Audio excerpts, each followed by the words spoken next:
today. This has been awesome. I'm going to really quickly do a little intro here. So just so those of you I've talked to, Cori, Nita, Cara, and Vera and myself all kind of intersected at the University of Central Florida. We were all in the University of Central Florida's DeVos Sport Business Graduate Program. Vera and I were in the same class, so I have to go with her first because we were the D11 class, and then we'll get to the D12 class, our mentees who are doing great things. So I was just going to talk a little bit about each of them, and then we'll jump into some questions. So LaVera is the founder of Professional Student Athletes Consulting and Mentoring. She's had over 12 years of experience in college athletics. She was a student athlete at the University of Kentucky. We don't hold that against her. We still love her, my Tennessee. And I've told all of y'all, I was the only Tennessee girl with like 5 Kentucky kids in my class. So, but Vera was my favorite for sure. Just don't tell anyone else. But so she was a student athlete. She was a cross country and track athlete at the University of Kentucky. Then she would go on to work in operations at University of Kentucky, at the University of Texas, San Antonio, University of Texas, Austin, the other UT, we like to say, in Tennessee. And then was also the director of operations at University of Georgia and University of Texas. I already mentioned Texas. Yes, all over. And then she decided to start her own consulting and mentoring initiative because she really wants to educate and mentor others and educate high school athletes and coaches and really fill a void that she saw in that space. And so I'll move on to Taunita Stephenson.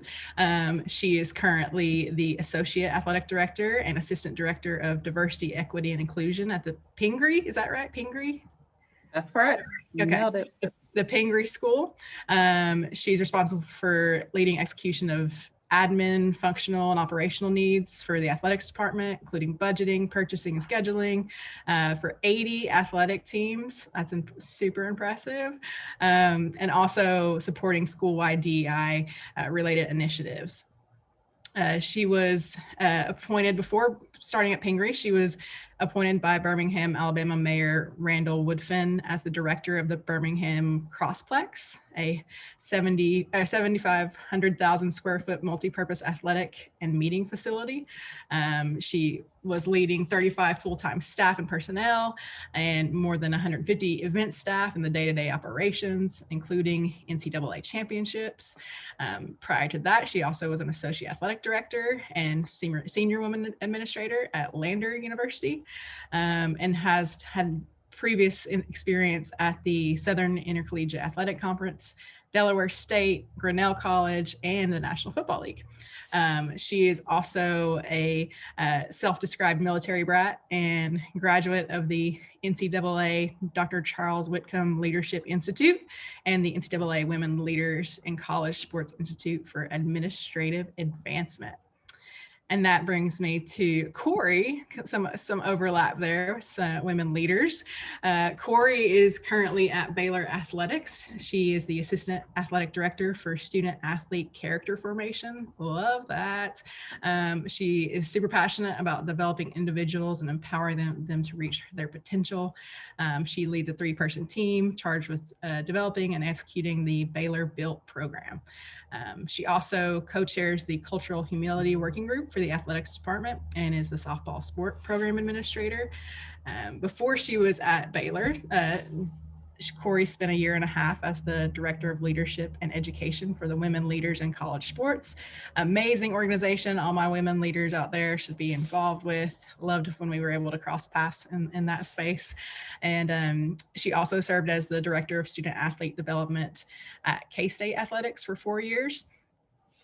Before that, she was at the University of Central Florida as the Assistant Director of Student Services there, of course, right after our graduate experiences at UCF. And she's also served as a facilitator at the NCAA Student Athlete Leadership Forum and the NCAA Dr. Charles Whitcomb Leadership Institute. So some great crossovers here. She is a graduate of the University of Georgia, UGA, another appearance. We got some SEC strong representing today. And she has, of course, her master's from University of Central Florida. And last but not least, Miss Cara Adams, Portland's own now, Cara Adams. She is currently the Director of Guest Experience for Rip City Management. She's overseeing the guest experience for both venues on the Rose Quarter property, so Moda Center, where the Blazers play, and Veterans Memorial Coliseum, where the Winterhawks play. Prior to relocating to Oregon, she was the Senior Manager of Guest Experience for the Washington Nationals, the world champion Washington Nationals, gotta say. And she previously served as a Marketing and Development Manager, Program Manager of the DC Trust for the youth sports arm. And she has had a ton of experience from nonprofit to professional sports. She has her Bachelor's of Science in Sport Management from Howard University. Shout out to the HBCUs. And she also continued on to the University of Central Florida master's program with us. And this is my favorite one to stress to the students. She has interned with 6 different sports organizations and can tell you about how much these internships matter. She also, and Anita, I think too, has her own LLC, but we got multitasking individuals here. Cara has a LLC, Adams Enterprises, and teaches CPR as a certified CPR first aid instructor.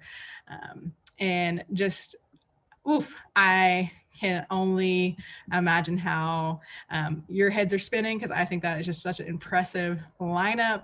I want to start though with maybe talking with each of you about kind of how you ended up at your undergrad institution, and obviously with sports involvement. Like, were you always going to go to college? Was it something that you maybe sports spurred on, or was there something in particular that got you to your undergrad experience? And I want to start with Vera. Okay, here I go. So what led me to University of Kentucky was the sport of track and field. I was a distance runner here in the Orlando area, being recruited, and I really only took 2 college visits. I did know that I wanted to go to college. I knew I wanted to go to college to run track specifically. And ultimately, I needed track to pay for my college education.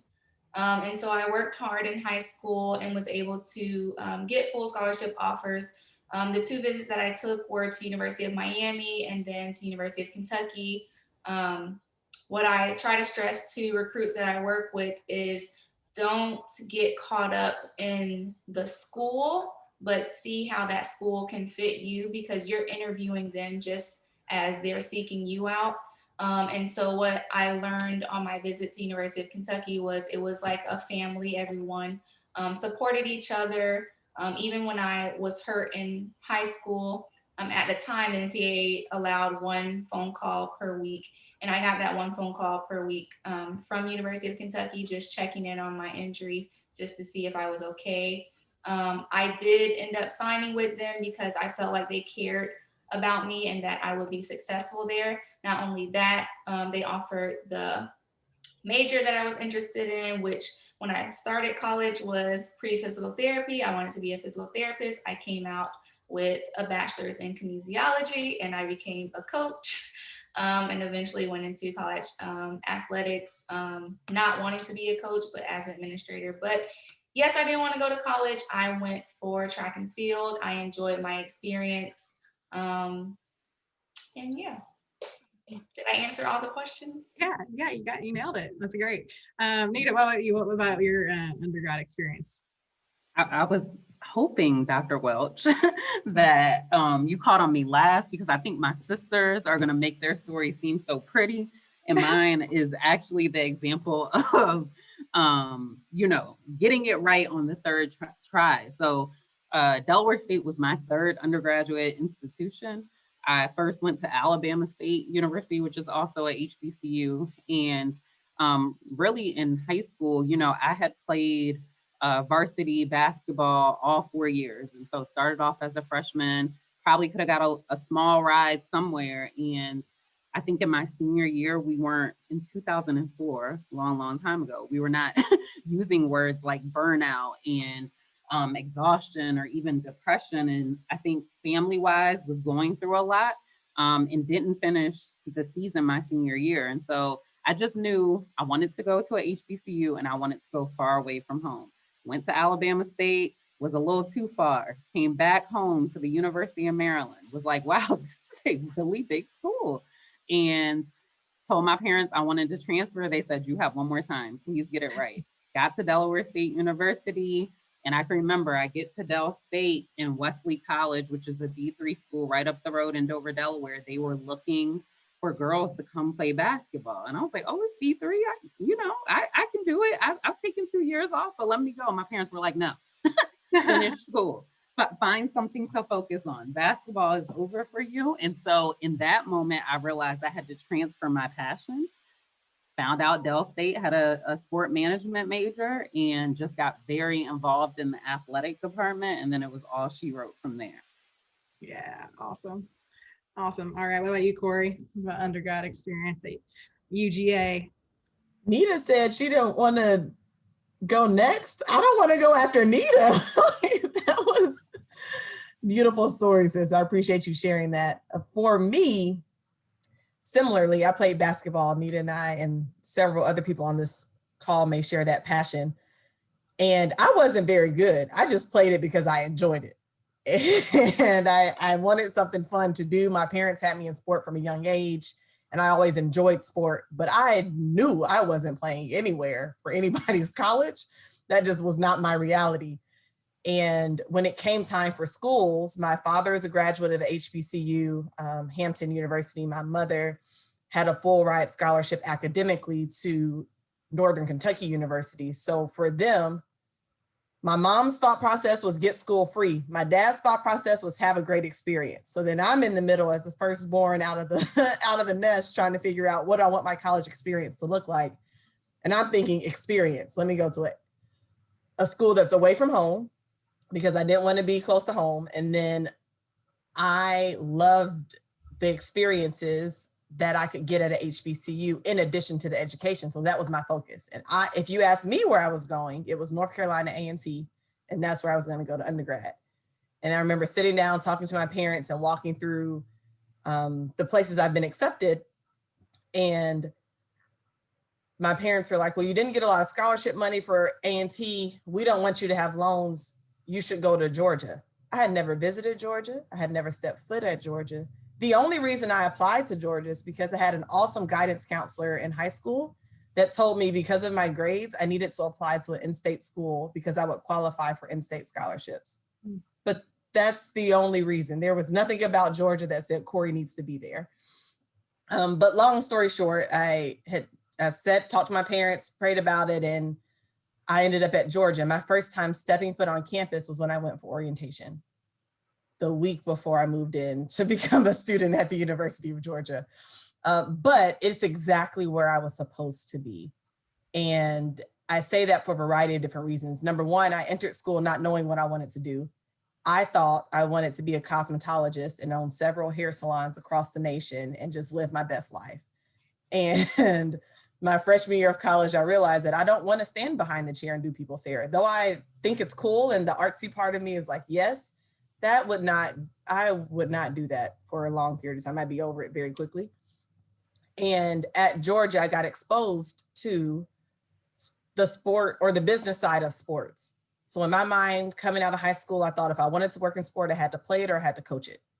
And at Georgia, through the sport management club and working in the athletic department, I learned that there was another side to this that I could begin to explore.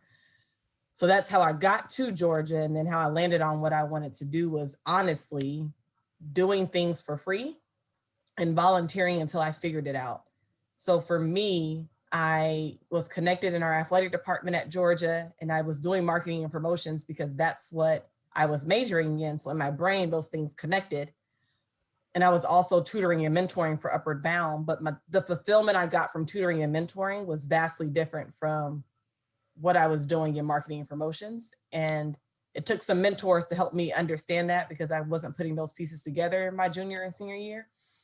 But that helped me better identify what my journey would look like. It still has morphed from what I thought I wanted to do in college, but we'll get to that later. Yeah, no, that's great. I love that example too. Of like, I was kind of the same way where I didn't know, like I knew I wanted to work in sports, but you didn't know like what part of sports, and that literally it's like process of elimination. Find out what you don't want to do. Yep. It's kind of one of the best ways to do that. Awesome. All right, what about you, Cara? Tell us about how'd you end up at Howard? I want to talk after them. That's gonna be everybody's statement to everybody. First of all, you spend 18 months of your life with someone and you find out so much about them on the call. So Cori, I had no idea you were always going to be an HBCU graduate with Nita and I. It would make my heart smile. So I did not grow up playing sports in the sense of like traditionally. Grew up in California and like was outside all the time, playing all the things, hopscotch and tetherball, running and swimming and et cetera. Though my parents moved us across country to Virginia, it was one of those things where you don't have friends, but you should probably get involved. So like maybe now I'll do something. Started playing basketball, ran track in high school, was better at basketball. And I think that I just didn't think about what that could have been like in grad school, or I'm sorry, in undergrad. So when it got past senior year, I took a sport marketing class in high school and loved it, fell in love with it, was in DECA, was in a lot of different organizations outside of my class. That made me kind of focus on what this could be. So I get to Howard. My father is a graduate of Morehouse College. I wanted to go to Spelman my entire life. And then when I got to senior year, I was like, ooh, Georgia feels far. Let's just run it on back and see what's in this area. So I was going to go to VCU in Richmond. I had signed my paperwork myself because I thought I was an adult. And was like, I'm going to VCU. My parents found out. They're like, let's try this one more time. Let's go up the road to see what Howard looks like in person. And my dad, just being a graduate of HBCU, kind of like put that in me that like, you'll enjoy it, you'll be fine, you'll love it. And it was the best decision they could have lovingly forced me to do. And 4 years of that, I made the best decision I could have made. When I got there, I was undeclared my first year and realized I wanted to do sports, spoke to who would be in charge of the sport program, didn't exist. So worked with her to essentially get petitions signed and create this sport management program. So for my sophomore year, we were able to officially announce we had a sport management program. From that point on, I had multiple internships in nonprofits, professional sports, and just like side jobs to work at the Nationals part-time, just to understand it more thoroughly as to what I wanted to do. I came out of undergrad after interning with NASCAR twice with this idea that I wanted to do development. And stumbled across the UCF program. So I definitely ended up at my school by I wouldn't say a coincidence by any stretch of the imagination, but definitely with some foresight from my parents that I probably did not have the ability to see at the time. Yeah, and so I'm gonna keep it with you, Cara. I'm thinking about like you touched on like discovering UCF. Like, what was that like? Like, did you have someone refer you to the program, and then like what was for you? I just added this question, but like, was there, if you had to kind of condense it down into one thing or two things at that program at University of Central Florida that you would want people to take away that don't know, maybe what would your kind of takeaway be from that? Yeah. So came across UCF's program. I interned with NASCAR twice. The first internship was on campus, a program called NASCAR Kinetics. Essentially, it was a program that was promoting NASCAR within the Black community. And we had a program on campus, and about 4 or 5 other HBCUs had programs on campus to promote NASCAR to Black students in the community, et cetera. So that was like my project for a semester. I did well in that space. So the time my internship boss suggested I interview for their summer-long internship down in Florida. Did that, ended up being the lead intern for our diversity program for NASCAR for a summer. And my boss at the time had an appointment with Dr. Lapchick and was running late. So he's like, can you just go stall? Like, go talk to him. You're good at talking to people. I'm like, sure, whatever. So I go talk to him. We're just talking, kikiing, and he's just the nicest person in the world. So he's asking about life, like a therapist. And I'm just like, I don't know, I'm going to graduate in May and we'll see what happens. He's like, well, where do you want to go to school? Do you want to go to grad school? I'm like, I don't know, we'll see. He's like, oh, well, while you're down here, you should come over to Orlando and just take a look at our program. I'm like, okay, so there's nobody there, but we'll have our GA walk you around, show you around. I'm like, okay, cool, no problem. I spent an hour and a half with his then GA. On the way from my car to the program, I ran to a young lady who was like, are you lost? You look lost. And I was like, oh, I think so. Ended up being Jackie Pinnell, who was a year before. Was she last year? Or She was here for us. She was my mentor, yeah. and just like, oh, let me take you to where you're going. So she was the kindest person ever and took me inside, handed me off to then the GA. And after about an hour and a half, I was like, where do I sign? How do I participate? What do I need to do? You tell me I'm getting 2 master's degrees in 2 years and I get to be a part of a cohort that's more than just studies. So we actually care about people who don't look like the majority of the world. And we actually want to do good to people. This is fitting for me. So did that. Was one of the probably few people who actually got accepted, like in my first attempt to get into the program. And no, I'm just grateful. But it all worked out. I got 2 best friends out of it, and it wouldn't have happened had they gotten accepted and started when they were supposed to start. So I'm grateful for that. But I think I took away not only friendship and family, but there is so much more to sports than a basketball, than a field, than a court, right? You could do all those things and be successful according to that success definition. But you could also look at it from a space that if I'm going to be a part of this world that is sport, if I'm going to be a part of what is hopefully change, well, what am I taking away from it? And what am I adding to it? What status quo am I challenging? So being a part of a program that essentially calls organizations and leagues to the carpet every single year about how they could do better in their practices and how they could do better in their hiring, and how it's not acceptable for you to do and say certain things is me in the form of a program.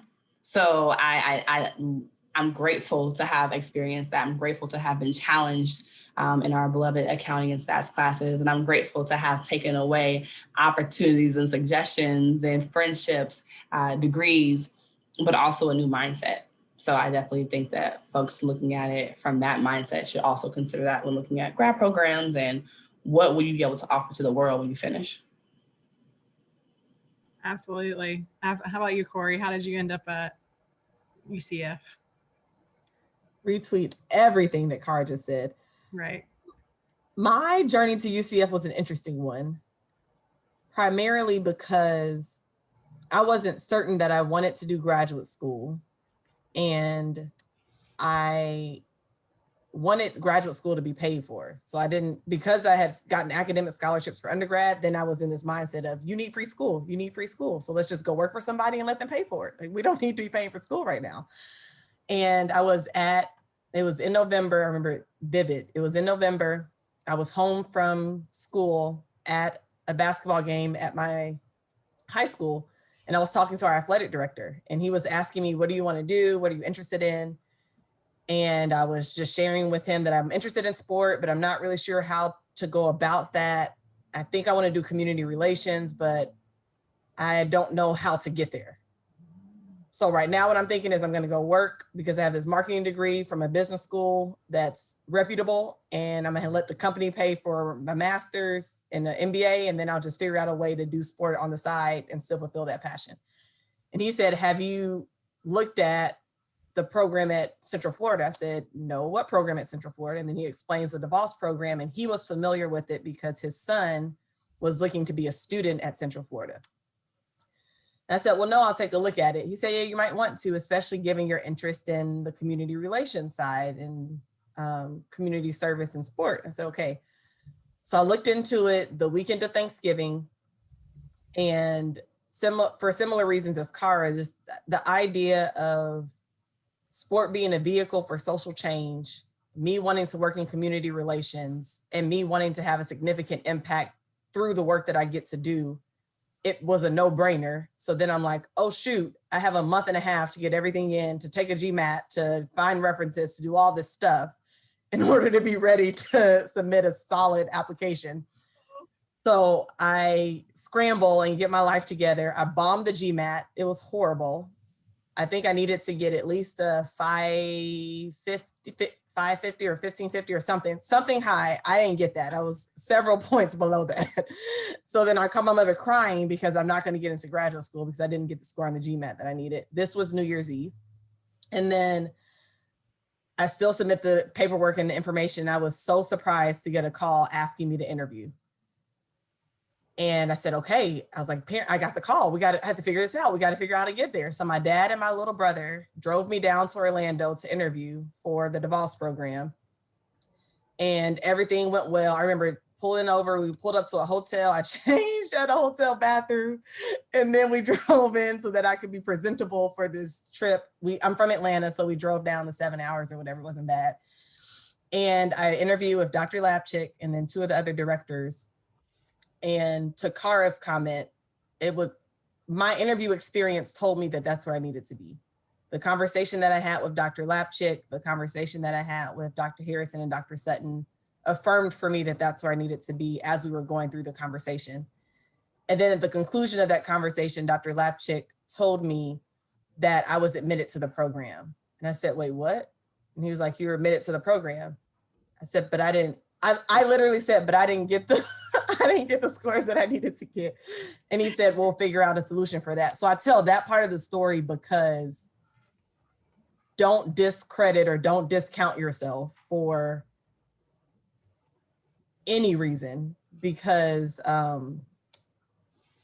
doors will be open for you when and where you're supposed to be. Like, it literally is just that simple. So I was probationally admitted to the MBA portion of our DeVos program, and I was admitted to the DeVos portion of the program. So then that was exciting. I'm on a high, and my parents are like, well, how are you going to pay for it? So I don't know, but I'm going. Clearly I'm supposed to be there. I got accepted at the spot. Like, this is where God wants me to be. I'm going. And they're like, but it's expensive. How are you going to pay for it? So now I'm applying for GA positions. I didn't get any of the GA positions I applied for. So then I start questioning if that's where I'm supposed to be. But I felt in my gut that that's where I was supposed to be. I was like, I'll just figure it out. I'll just take out loans and I'll find a part-time job, and then I'll try to find a GA when I get there, and I'll figure it out.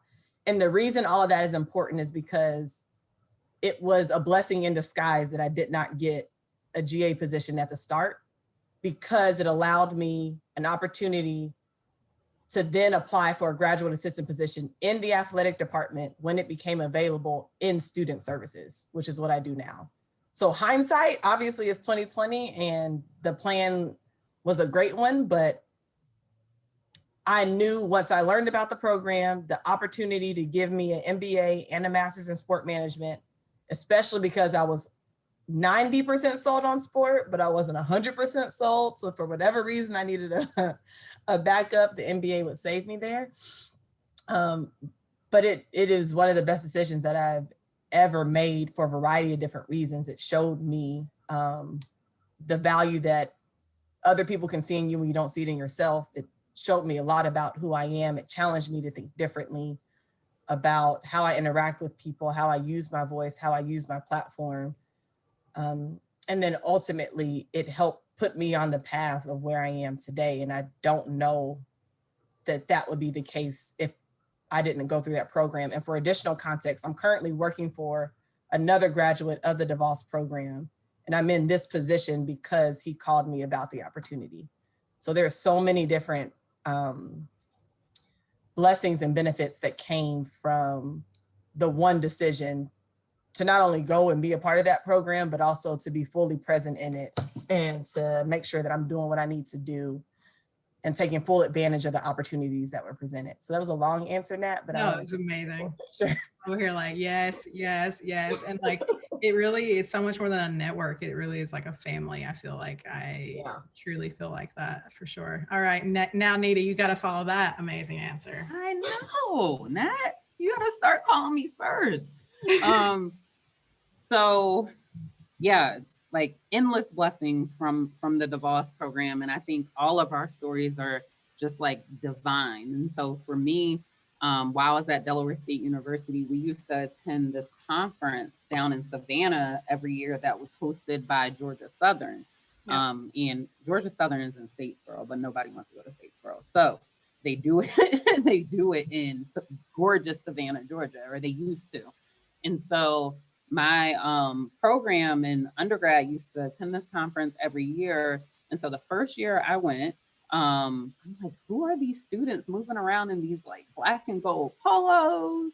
You know how DeVos students move just like a conglomerate. And Dr. Sutton was speaking.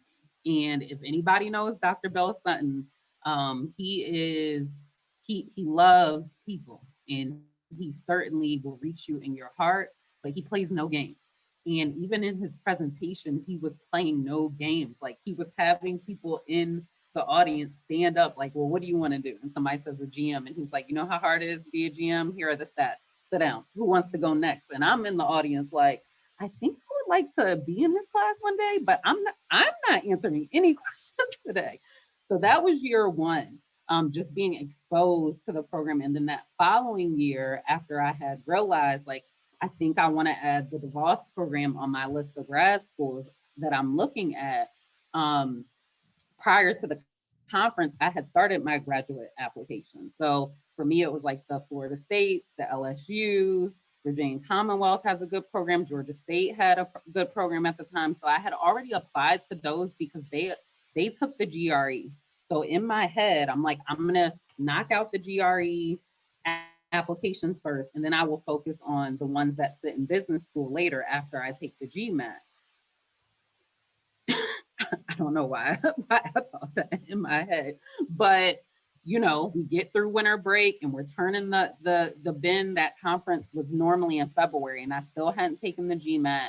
And I'm like, well, maybe I should just go to the conference. I knew Dr. Sutton was going to be there again. So I went up and I talked to him, and I told him, like, I've already applied to these schools, but you're my number one. I just haven't taken the GMAT. So he converted my GRE scores. My sisters are going to be so mad. I never took the GMAT.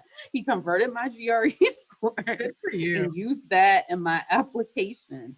And then, to my surprise, I got invited down for an interview. He said he wouldn't be there. He was in Italy, but like to go ahead and meet with Dr. Harrison and Dr. Lapchick.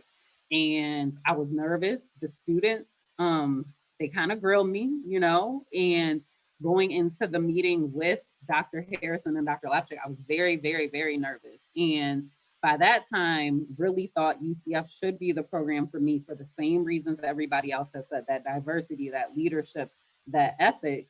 And, you know, I'm interviewing with them, I'm nervous. And then Dr. Lapchick says to Dr. Harrison, are you good? And Dr. Harrison says, I'm good, are you good? And they do that for what feels like 15 minutes. And I'm looking back and forth. And then Dr. Lapchick says, you're in, welcome to the program. Different than Cori, I just cried, like Emmy cried, like, and I'm like, I'm so sorry. Like, you know, in my head, I'm like, tighten up. It's a business school interview, stop crying. And Dr. Lapchick said, no, it's okay. This won't be the last time I see you cry. And as everybody who's gone to the DeVos program knows, it was not the last time. And I actually had to delay my admittance. So, you know, I had to take those prerequisites that summer, and it was just a lot. There were 4 for me. And I was still trying to work, still trying to plan my move. And so I had to call Dr. Lapchick at the end of the summer. And I was like, I want to call you early because I don't want to hold anybody else's spot, you know, and I still would love to come, but I'll just apply next year. And he gave me an automatic admit for the next year. And so instead of being Natalie and Kristen's classmate, I am Vera's classmate. I became Cori and Cara's classmate. That's how that went. Awesome. Thank you. I'm going to drop in the chat. Cara mentioned calling out the leagues on their diversity. And so they're referring to the Tides Institute, was just like a lot of what the work that we did as graduate assistants at UCF. And you'll see headlines on ESPN and whatnot about like, oh, the NFL gets a C for their hiring practices for women and people of color. And so that's the reference if people are looking for it. And so Vera and Kristen, I feel like I just want to add you onto the panel if you want to just jump in at any point. She's like, I'm good, I'm just observing. But Vera, I specifically wanted to ask you too about your, you know, kind of thinking about grad school. And we have a couple seniors, I think, that are on the call who are kind of thinking about the end of their athletic career. And I'm curious of like how you made that, because that's a huge kind of identity transition of being a student athlete and then thinking about grad school, or were you thinking about going to work, or how did you make that decision? So my journey to DeVos is very similar to Cori's. And I like that you asked this question, because I don't think this is a question that we ask amongst each other once we get into the program. It's just, we get into the program and we become this cohort where we're doing everything together, but we never ask like, how did you get here? Mm-hmm. So my story is very similar to Cori's. Well, the difference is, yes, I was in my last year of undergrad, I decided I was kinesiology major. I had a minor in health promotion. My senior year, I decided to add a minor in business. So I was taking this accounting class and I was taking the economic class, and one of our administrators over the academic program, he brought me in and he said, I see that you've added this business minor.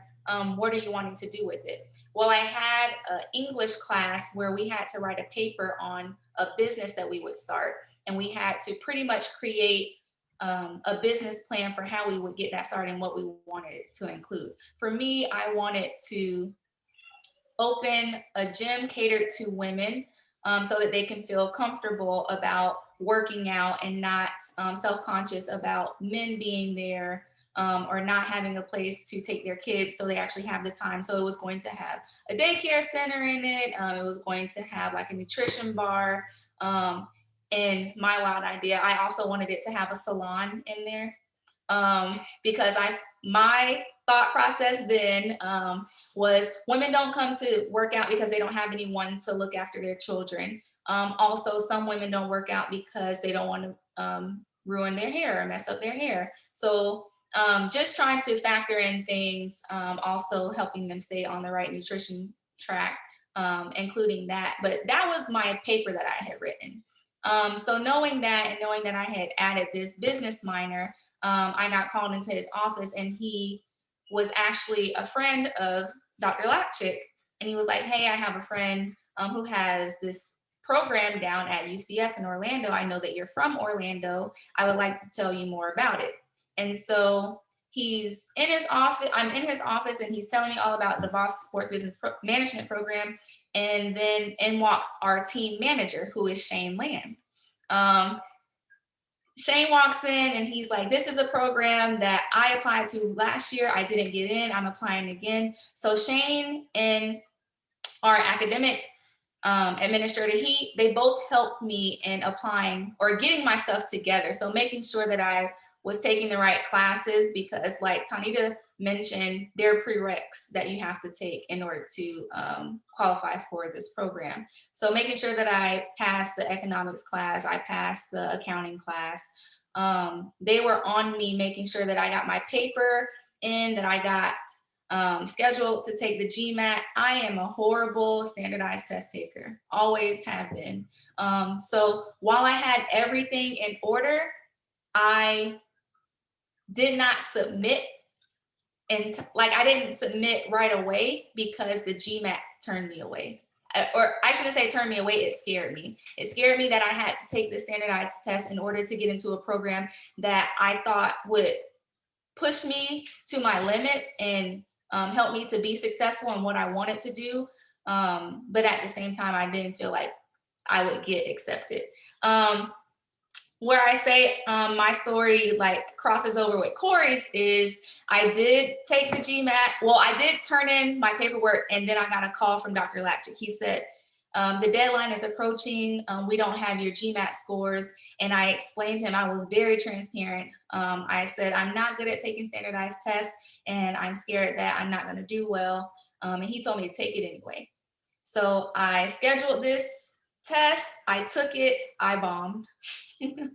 I absolutely bombed the exam. But like Cori said, there's so many other factors that go into your admission into grad school. So for the DeVos program, it's not only your application, the paper that you have to write, the GMAT score, it's also the interview. So like everyone else on the panel mentioned, when you have that interview, it's them asking questions about you and trying to see how you would fit into this program. We cried in my interview. I had an interview with the directors and I had an interview with the students.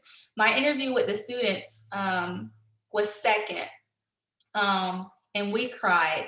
And then I met with the director. No, it was first, and we cried. And then I met with the directors, and they didn't really ask me too many questions because it started off with, they said, if we don't accept you into this program, that we're making a big mistake. And I was like, oh my God. So I was accepted right then. in my interview with the directors, and that was an amazing feeling. That was my journey to getting into the DeVos Sports Business Program. It was a program that I knew nothing about. It was brought to my attention that team manager that I mentioned, Shane Land, who had, this was his second time applying. We ended up being classmates in the DeVos Sports Business Management Program. That's another Kentucky alumnus that Nat He still texts me to this day to trash talk every time Tennessee plays Kentucky. I can always expect a text from him. Yes. That's awesome. So there were, I think, 4 Kentucky alumnus in our program. So, but yeah, that was my journey to DeVos, and I am so grateful for it. And speaking to your seniors now who are athletes going into grad school, I always tell people that doing 2 masters at one time was the hardest thing I think I had done at that point in my life. It was harder than being a student athlete, juggling my schedules and classwork. I got to a point where I wanted to compete professionally when I started grad school, and track and field took a back burner. I had put it on the back burner because I was studying 8 hours a day in this program. And not only just me studying on my own, but also meeting up with my classmates. Like I said, we're a cohort, and we did a lot of things together. So that was also studying as well. I don't know if I should go into this, but we had one class that our professor was making it hard for no reason at all. And none of us would have got through that class if we didn't do every assignment together. So we were super close, super close. All of us. I remember, and I see Kristen laughing too, because we like, oh man, that class, that takes me back. And it's so funny too, because when you're in it, it just is so intense. And it's funny how though, like afterwards, you kind of just like block out the bad stuff and you just think about the good stuff, because it was like when you're in it, it just feels so intense and so overwhelming. So yeah, I mean, we can talk about this all day, but I want to kind of think more post UCF. And what's funny too is like, I try to not say DeVos just because DeVos has the Betsy DeVos connotation now, and she's ruined it for us. It's so not affiliated with Betsy DeVos, just so you guys know. Different DeVos, that the owner of the Orlando Magic, who had kind of endowed the program. But I like to call it the Richard Lapchick program a lot of times now, just because he's such an amazing figurehead for it. And another interview note, funny too, is like, kind of, I think Dr. Sutton was kind of famous for like making people cry too, like not in a bad way, but almost like in like just kind of like you said, Nita, like he's intimidating. He's an intimidating person. And so then you have like Dr. Lapchick is like he'll hug you like every time you see him. So it was a great dynamic. So so post UCF, you guys have done so much really great stuff. I mean, I was thinking now, it's like, wow, it's been like almost 10 years since we were in the program. And I hate when people always ask people of color, women of color, especially like, well, what were the challenges you had to overcome, or like, what were the things? But I wonder if you can talk about specifically being Black women, like what unique experiences have you had, and like maybe some of the things that you felt like it was an advantage being a Black woman in sports business. And I'll let anyone take it. So I'm gonna go first. No. So even in the program, right? Like particularly for myself, Cara, and our other best friend, we were the only 3 in our cohort from an HBCU. And I don't think your cohort had any, right? Like the class before us. So I think so. I think Naomi. Yes, Naomi. But I think even along with Naomi, we had to do a bit of educating even on that, right? Like I can remember people flat out saying like, well, what's that mean? Or like, you know, I never heard of that school. And so that alone was just like education. And then for my other Black women, I feel like anytime, because we were all always together, and when they say that, they mean that. Like we ate every meal together. We were in class sometimes at what, like 7:30, right? Speaker series on Friday, 8 a.m.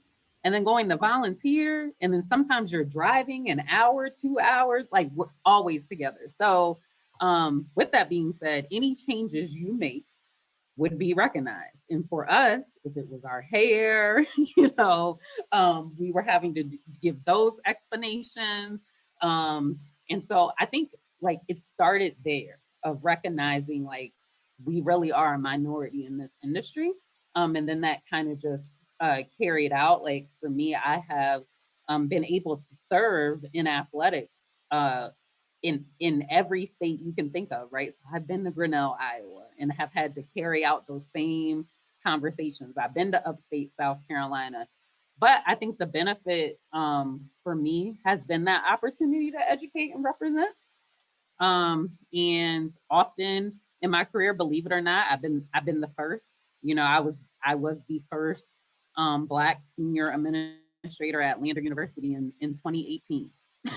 So it's like not 1996 or 80, like 3 years ago, I was the first Black.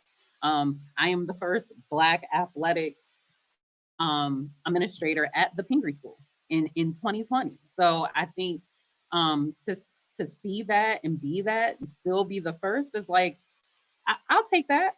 I will take that, but it can be hard, and it can be a lot to have those moments where you look up and you are literally the only one. I'm grateful for the DeVos program and teaching me how to continue to carry that out. So.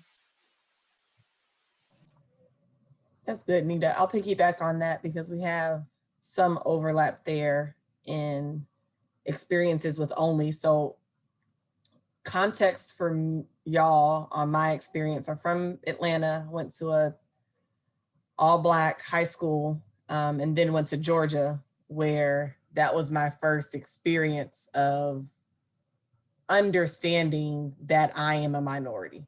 Because before that, that wasn't my lived reality based on where I lived in the area of town that I was living in. So that experience at Georgia helped me better understand, honestly, how the rest of the world is, because I was in my little bubble in Atlanta. And what I learned as I began to explore sport and wanting to pursue a career in sport is that there just wasn't much representation. There wasn't much representation of women, and there certainly wasn't much representation of women of color. And it didn't truly dawn on me until I went and worked at Kansas State. At Central Florida, we had decent diversity within the athletics department. Orlando is a diverse city, so it wasn't as noticeable. But when I got to Kansas State, I vividly remember being in our 200-ish staff meeting. And I'm looking around at the staff meeting, my first month at Kansas State, and I'm like, where are we? And I just didn't see many people that looked like me. We had some coaches, but no administrators. And I called my mother after that meeting. And I said, Mom, I was one of very few, I call it one of very few chocolate chips in the cookie is the way I describe it to my parents and my family. But I was like, Mom, I was one of very few chocolate chips in the cookie. I didn't realize there weren't that many of us, because I'm used to being in places that are more diverse. And it was a challenge initially because I found myself in situations where I felt like I was being treated different than other people that were at my same level. And I was struggling with that because I wasn't sure if it was because I was young, because I was a woman, because I was Black, because there's just so many different things that could have contributed to why they were treating me that way that I couldn't put my finger on. But I refused to walk around with the mindset that I'm being mistreated because of the color of my skin or because of my gender. And I think because I didn't allow that to weigh on me, it helped create opportunity. So the reality is when you're the highest ranking person of color in the athletic department as a director of student athlete development, people need you. They need you for diversity on committees. They need you for insight about how the student athletes of color are doing. They need you for perspective on ways to create more diversity in the office and make the workplace more inclusive for our team members of color. So what that created for me was a direct line to my athletic director. And we ended up developing a great relationship, and he became one of my champions. It created opportunities for me across campus. It gave me access to professional development opportunities earlier than I probably would have gotten them, because I was the only person that they could send. And I chose, to Nita's point, I chose to view that as a win, because it allowed me to advocate in the way that I desired. I just didn't know it was going to look like that. It allowed me to have an impact and change the experience and make the experience better for our student athletes of color at Kansas State. And then it helped me get equipped with tools that I would need later on. So while at Kansas State at the time, nobody was a associate AD for diversity, equity, and inclusion. That didn't exist for us. But my AD was coming to me when we found a noose on campus to have a conversation about what needed to be done and what direction we needed to go in. And I became the person. So there are definitely some benefits, but there are definitely some challenges, and there are microaggressions that were faced, and there are some of those things as well. And I think that's part of the journey right now. And I hope that we continue to progress to where that doesn't have to be part of our journey. But I do think it creates, being who I am has created great opportunity, and it has helped develop in me a certain level of resilience that allows me to navigate through some challenges. And now I view what I do and who I am as an opportunity to help be the person I didn't see when I was coming up. Right. So for me, it's all about setting an example and creating opportunities that I can now pull other people up and so that they can see me and know that they can also do it. It don't have to have all these things in place, or you don't have to look a certain way or be a certain way. You can do it too. And hopefully I'm an example of that. Oh yeah, you are. Well said. Cara, Vera, you want to add anything? Sure. So I just realized as Cori was talking, I feel like every chapter of mine has been like every other one. Like I grew up in California in a very diverse city. I moved to Northern Virginia in a very non-diverse city, very white, one of the richest counties in the country, and spent a lot of my high school career like telling people like, don't touch my hair. And no, I don't know Tupac or Biggie, or no, I don't know every rap lyric. And yes, like you can't say the N-word. So then I go to college in Chocolate City, formerly known at Howard University, where this is Wakanda and everybody looks like me. And then I go down to Orlando to a predominantly white institution where only time you see Black people outside of our cohort is on Fridays in the meetup area. I'm like, what? You have to like schedule time to see people who look like you? So to me, that was interesting. And I go back to DC and I work in a nonprofit where 97% of my coworkers went to HBCUs. And they were all aunties, cousins, and uncles of mine at that point. And then I'm still in DC at the Nationals, and I'm one of 5, maybe Black people who are at a level higher than that of a coordinator. I get to a point where I am a senior manager in guest experience, and I go to conferences, and I am one of 3 or 4 people of color. And certainly one of 2 maybe Black women in my position. And then I moved here to Portland, Oregon, where, newsflash, you look at the history of it, not so pretty, and one of the whitest cities in the country. So, and I, in March of 2020, was the only Black woman at the director level or higher in the organization. So like they've hired since then, I feel like everybody they're hiring the HBCU graduates, so shout out to them. But like they at least acknowledge it, they see it, they understand it. So I think there's something to be said for working for organizations and being in spaces where you are the first, you are the only, while no one is overly like, yay, me, I have to be the only one. Not that we're saying that, but being able to take the responsibilities of what you now have been given, which is that space of being the first, which is that space of being the only, and doing something with that, right? So if you are the first or you're only and your AD or your boss or your president is asking you for feedback in these spaces, while no, you are not the Black spokesperson of America, you do have to be able to be humble enough and have enough grace for people to be able to teach them in those spaces so they can understand and so they can learn as well. So me being a Black woman director in Portland, Oregon, offers me opportunities that I probably wouldn't have had in DC. Like now it's like, oh, do you want to speak on this panel? Do you want to meet with this nonprofit and see if you want to be a part of their board? Oh, would you consider going to this? I'm like, absolutely, give me all the things so I can learn. But also, at least I have a good heart enough to want to teach people. So I've never managed a white staff before. I'll be completely honest with you all. So now I have the complete switch now. I have an all white staff. My people leader is a white male. So now I'm like, okay, now I have a job to educate you all. Not because they don't want to learn, but because it's hard for me to know that I am a very proud Black woman who graduated from Howard University, and knowing that I have the responsibility of making sure people who are around me on a day-to-day basis know what that looks like, know what that means. So I need you to know who Frederick Douglass is. I need you to know where Payne College is. I need you to, whatever the HBCUs are, not Payne, I need you to know where Delaware State is. I need you to know where Savannah State is. I need you to know all the things so you can be like, not only does she not look like me, does she not move like I move, but she has such pride in the things that make her who she is. I want to be able to support those things as well. So I do think it's a responsibility, unfortunately or unfortunately, that we do have when we are in those positions where folks don't look like us. Not to think we have to be superwoman and take all the things and teach the world things, but I do think there's something to be said, even in the good way, that we can give back, that we can feed into, that we can invest in, and be proudly who we are, authentically who we are, and know that when we leave this organization, it'll always be better than it was. Because that's just what you do as a Black woman. You make things better than they were when you got there. So. No pressure, Vera. Listen, I can't top anything that was already said. I can just add that my background, when I was in high school, as a distance runner, I would always be the Black girl at the front of the pack. And a lot of people who didn't know me that I would run by during these races would be, go Black girl, go.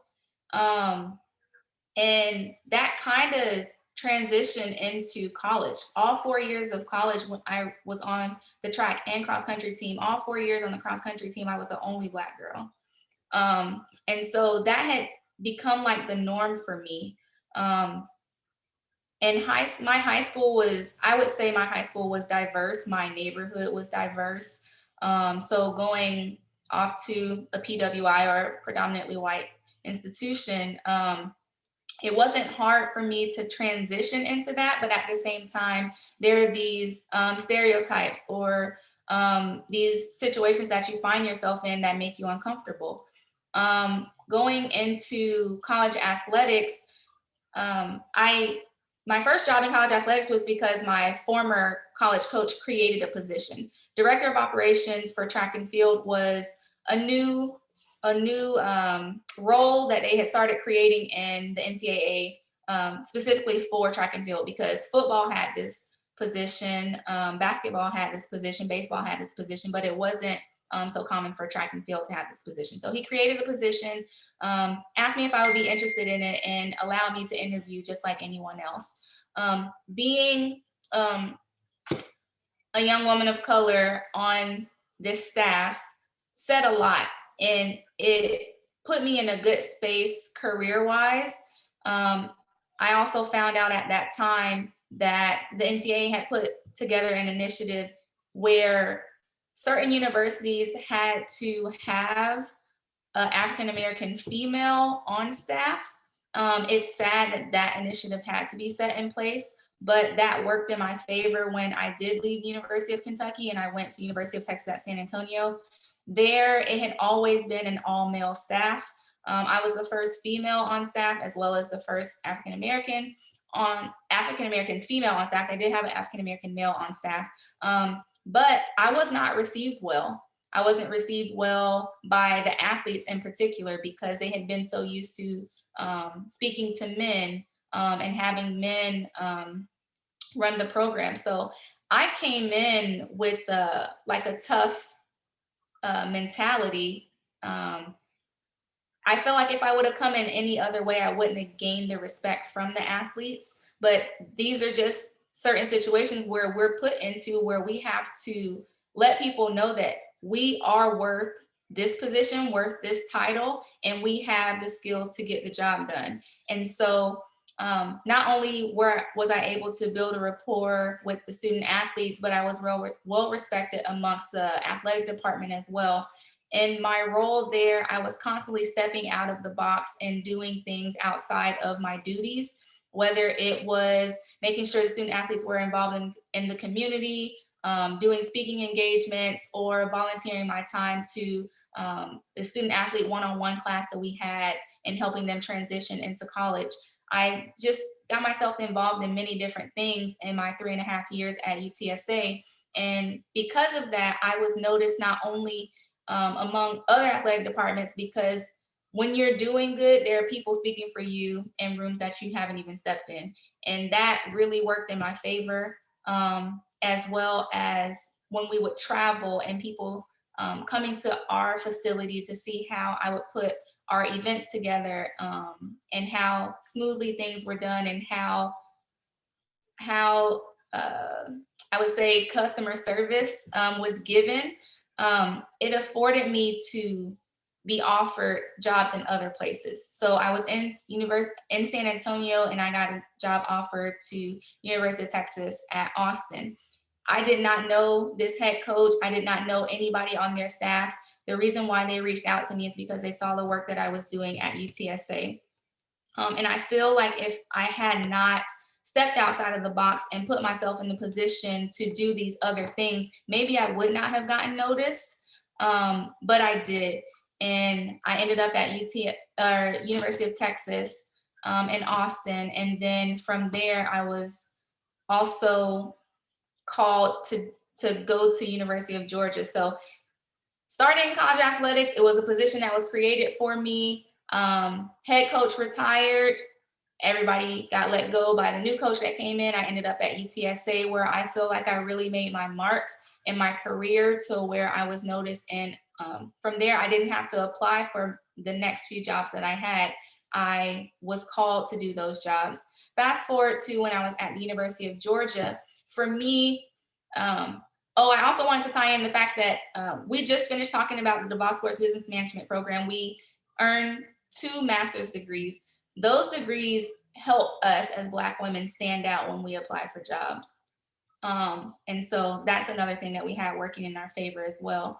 But when I was at the University of Georgia, I was asking for a title change.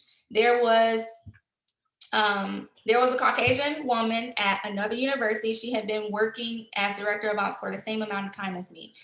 They offered her a title of assistant athletic director of track and field operations. She was still doing the same role as director of operations. However, her title propelled her to an administrative level to where people looked at her differently. So although she was doing the same duties, her title changed. I asked for the same title at University of Georgia and was denied. I went through a year after that denial of just continuing to do my job.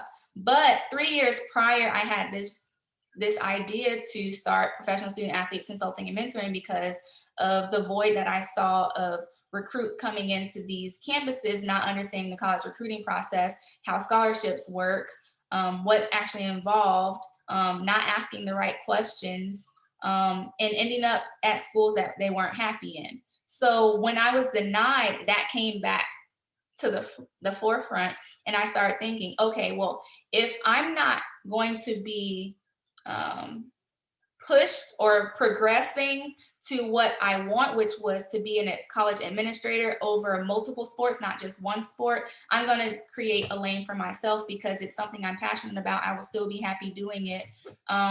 And I know that eventually it will be successful. So when I was denied that, like I said, I went for another year. Without it, I decided to have a conversation and say, hey, I'm not going to return next year. Once this season is done, I'm going to start this business. And they did try to do everything to keep me except give me that title. They changed the title to something else. And I said, no, that's not what I asked for. I wanted this title. I make the comparison because I feel if I were white, that I would not have had to fight the way that I was fighting. And ultimately, it just wasn't a place for me because the mentality was you have to pay your dues. And for me, the route that I took to get to where I was, it wasn't an easy one, but it also was fast paced, fast tracked.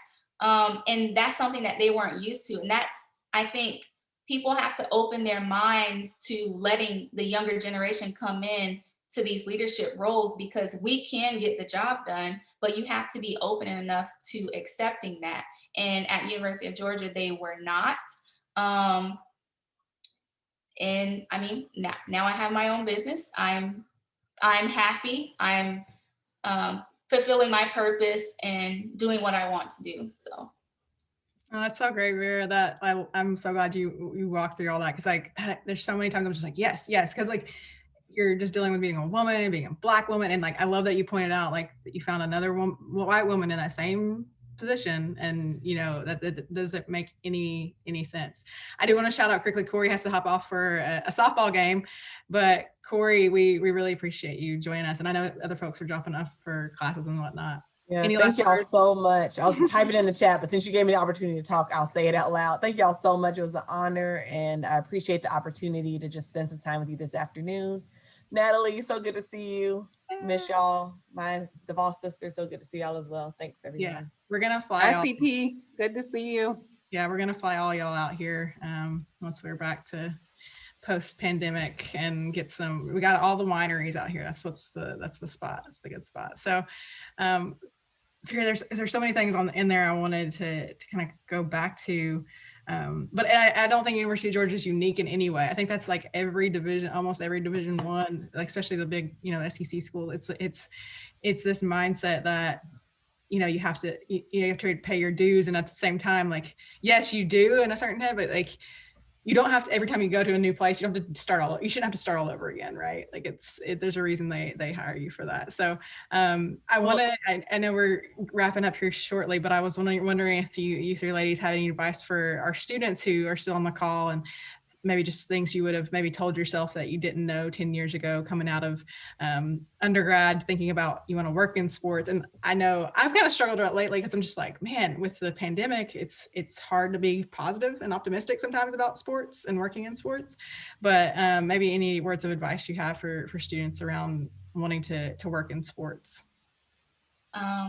Was there someone else that wanted to say something? Oh, I was just gonna say too that like, LaVera, that experience of like, just if you're on fast track doesn't mean you're any less qualified. And I go back to Cara saying that she basically petitioned for a new program. I mean, the sports world is changing, academics are changing. There are new majors that come out all the time. So how can we say that, you had to follow this steady, like established track that one group of people took to get to where they are, and that's just not the world anymore. So anyway, but I really appreciated that perspective too. Thank you. You're welcome. My advice would be to just talk to people, find a mentor, to talk through things that you think are gonna help you along your journey. So I know in undergrad, I did not have a mentor, but I feel like I could have really benefited from having one. The good thing about the DeVos program is you come in with a mentor-mentee relationship. Taunita was supposed to be my mentee, but she wasn't. But you come in with the mentee-mentor relationship, and that's very beneficial because you have someone helping you along the way. I think that's very needed, not only as you're in undergrad, but also for high school athletes or high school students, anybody in general, to have a mentor to help you along the way, to keep you accountable, make sure that you're being successful, getting all the things done. I think that's very beneficial. So I guess that would be my one takeaway. I don't want to talk too much, but that would be the one thing I would say. I think for me, my advice is always figure out the balance of staying open to opportunity, but also narrowing in on your passions and letting that guide you, right? So you could not have told me when we were in the DeVos program that I'd be working at a high school right now. And I want to be clear that like I wouldn't work at just any high school because that's not for me, but there are positions everywhere, right? And so this high school in particular, it's set up like a college. And so that feels very familiar to me. But you wouldn't have told me that I would oversee the Crossplex, which is known for hosting NCAA championships. So I think it's just like staying open to opportunity. When I left grad school, it was all about, I want to help athletes with their lives off the field. And that's why I went to the NFL for a year and worked in player engagement. But soon realized how many other ways I could do that. And I think once I figured out that my passion was not student athlete development or not athlete development, but my passion is developing people. And I could do that at Chick-fil-A. That helped me figure out what steps I needed to take. So I think, earlier we talked a lot about those internships, and it is a way to figure out what you don't want to do. My first internship was at the Charlotte Bobcats after they were the Hornets, before they came the Hornets again. At that time I was gung-ho. I'll do anything to work in sports. They said, okay, go work in the box office during the summer when there's no events. And I soon realized, like, yeah, this is not what I want to do. But once you do those internships, you figure out, the things you like, the things you don't like, start letting your passions guide you, but just stay open to opportunity, because there's so much out there that 10 years ago, none of us thought about.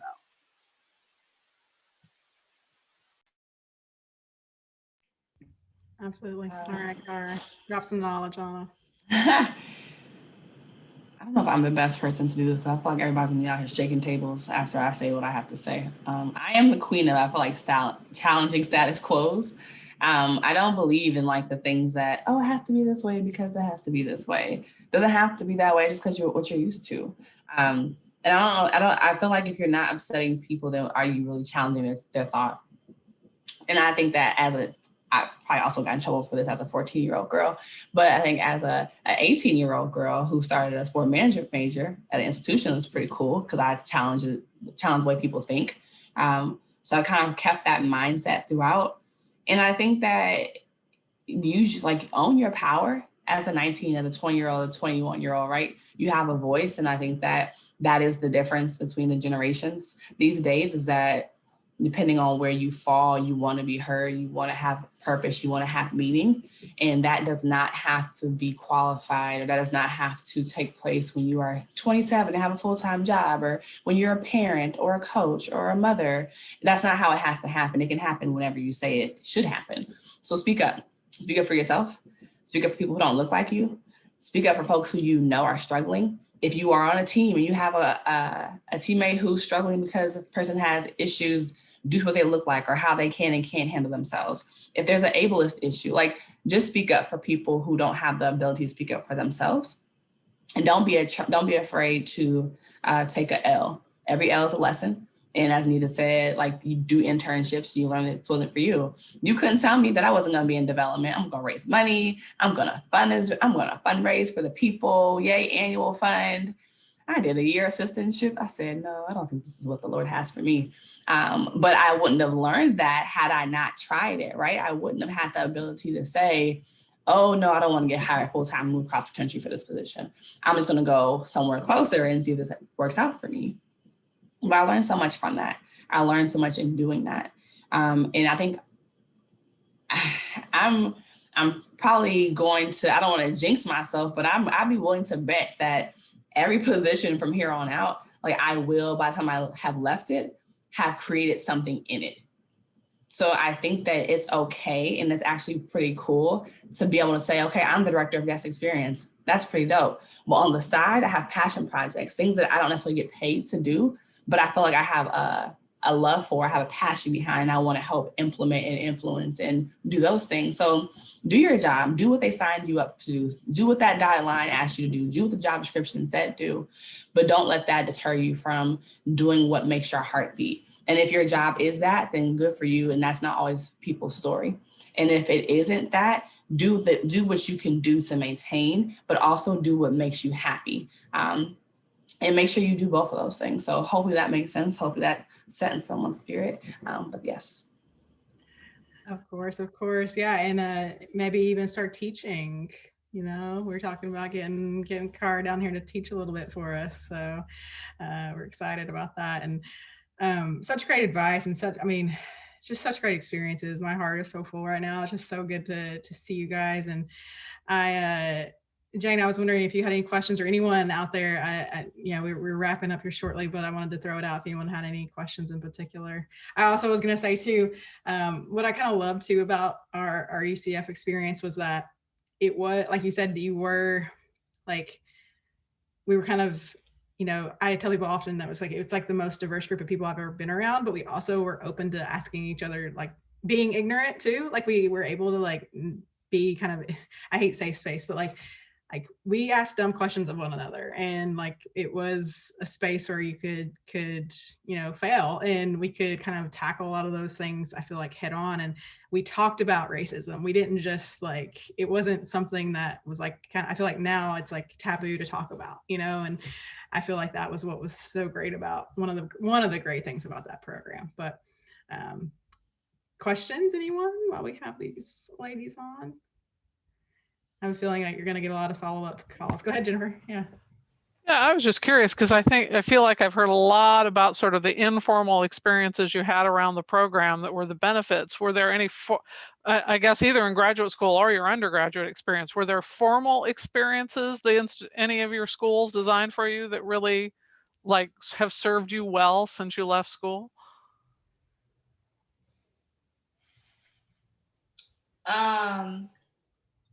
Undergrad, absolutely not. Grad school, I have a passion for helping in the community, and that was something that was offered in the program. So Taunita touched on, Nita, I'm gonna call you Nita, informal.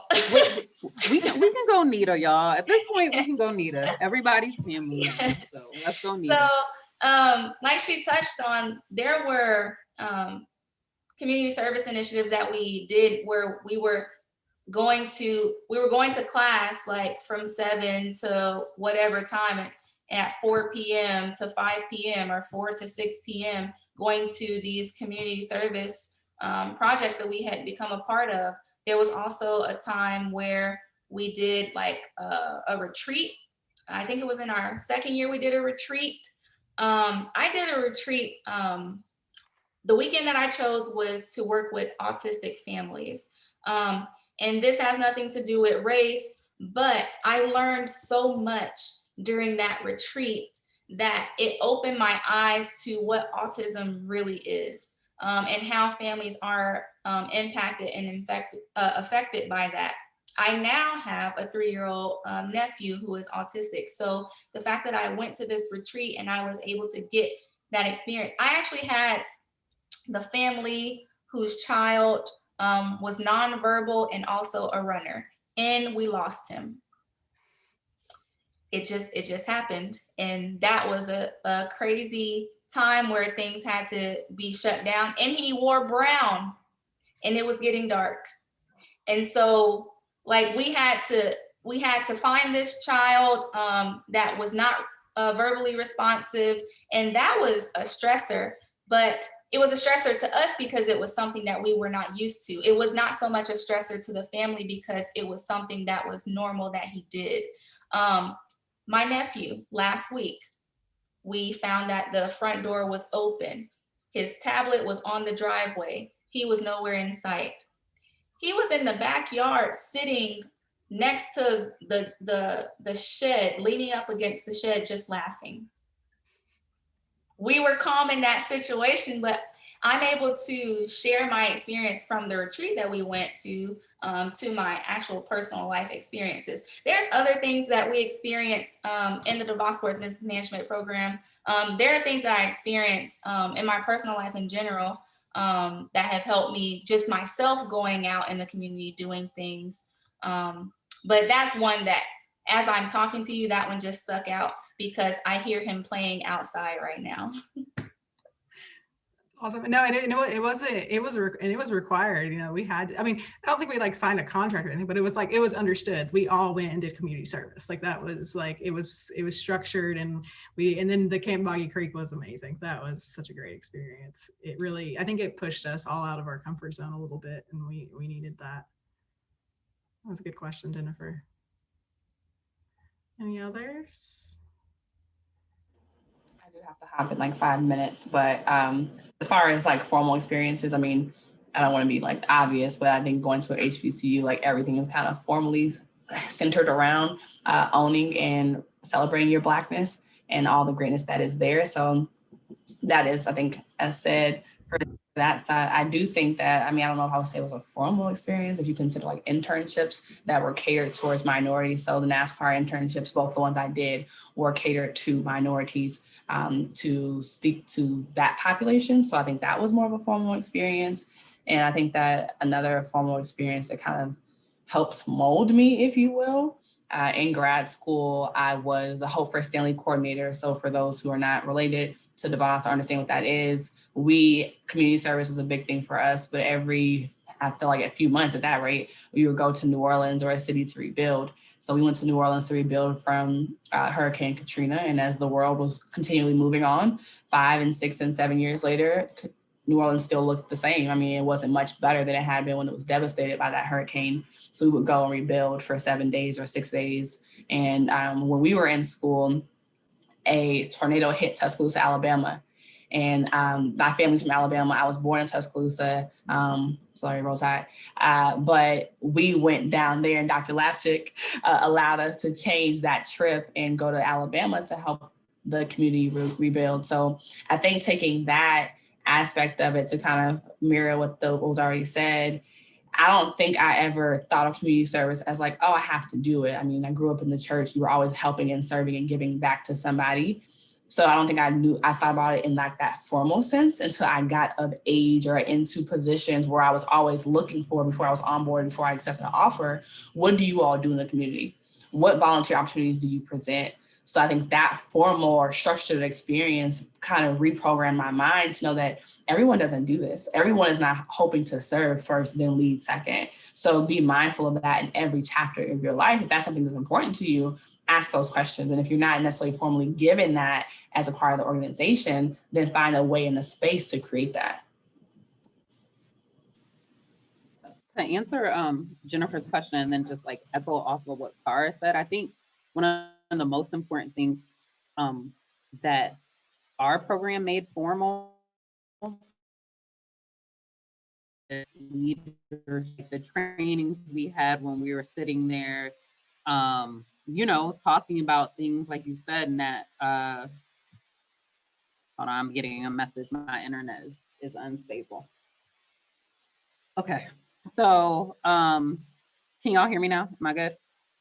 Yeah, we can hear you. Am I good? Yeah, I might need to turn off the video, okay, but sorry, the internet pinged something. We have the same thing here. Yeah, so, you know, all those experiences that might seem unique to other places, but for us, were a part of the curriculum. And like, I think because Cori, Cara, Natalie, LaVera, we might have servant hearts where it just seems like, oh, they wanted to do the touchy-feely things in sport anyway.